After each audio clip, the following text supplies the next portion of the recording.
God move your eye for another man thing. Aye, mama.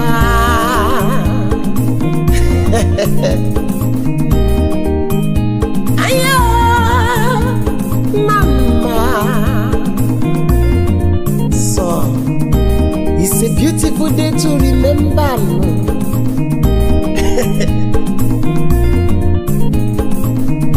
Me and my friends today together, always together. Kakuribo ringole nabo, kakuribo ringole. Chop life, oh. I not totally no straight. As we see you na pepesu. Uncle, celebrate yourself.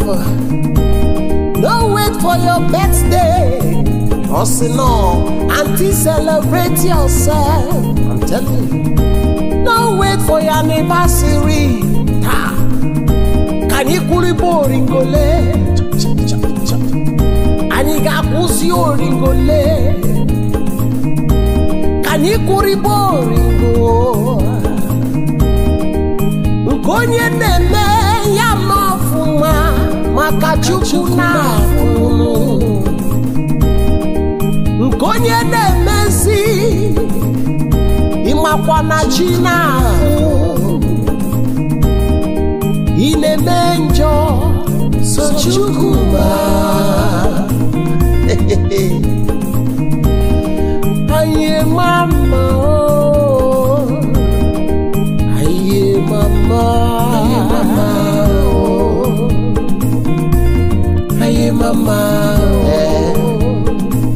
My brothers and sisters, I say now wetin man go do when people no go talk. If you shout, they talk. You know it, they go talk. I say me man they do wetin they sweet for your mind though. Now so what people want that? I be not be so.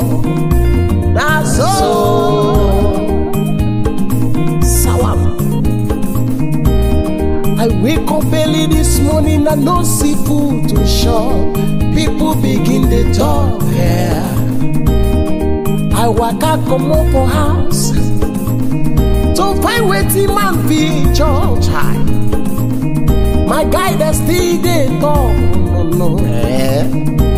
My game madu game no. My guy man tire. Do this one talk. Do that one talk.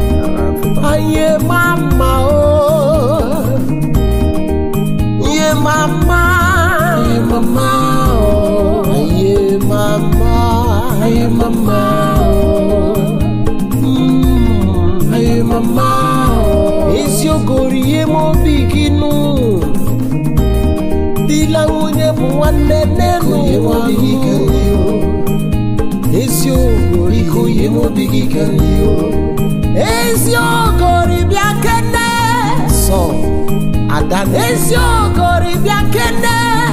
Dila unye buwane. Oh yeah.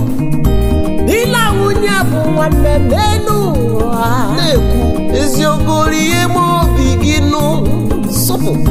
Dila unye buwane nenu anu. Is your gori?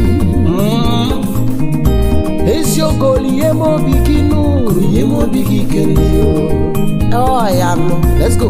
All that say. Boom boom. Second chicky bye. Aha. Second chicky bye. Oh yeah. Second chicky bye. Done. Oh yeah. Second chicky bye. Kini. Shape what your mama give to you. Sawa. Arabako. Sawa. Can we hear? Sonny.